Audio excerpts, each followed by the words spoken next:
Também te aconselhar, no caso como que wake-off de staatsregeling, no qual está agora aqui, eigenlijk, vamos ter, na te requalificar de meerderheid, que está 2/3 parte do parlamento, essa 14 parlamentário, tem que votar, ora que vota bij wake-off de staatsregeling, e te considerar, e hofa aqui também, para você maneira que está agora aqui, vamos ter wake-off de staatsregeling. Mas vamos esperar que nós não repartir com o seu agricultura, se não concernir, também prensa lá aí, mas vamos esperar segura parlamentar de coalição,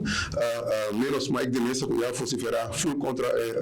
Rijkswet aqui, toch não temos a recapacitar no tempo e o governo também portar por break esse campeonato, vai back mesa e negociar algo que o povo está de acordo com o acordo, como tem 10 milhões de firmas contra, tem 13 sindicatos que está representar mais de 10 mil trabalhadores a firma contra, tem 10 parlamentários de diferentes frações a vociferar fortemente contra, pois me quer estar no momento que você escuta o povo e de maneira a negociar algo muito mais melhor para a comunidade aqui. Eu afeta na onda sua situação da hora que na Holanda, a hora que na Aruba sua parte que da Holanda, a hora que na nós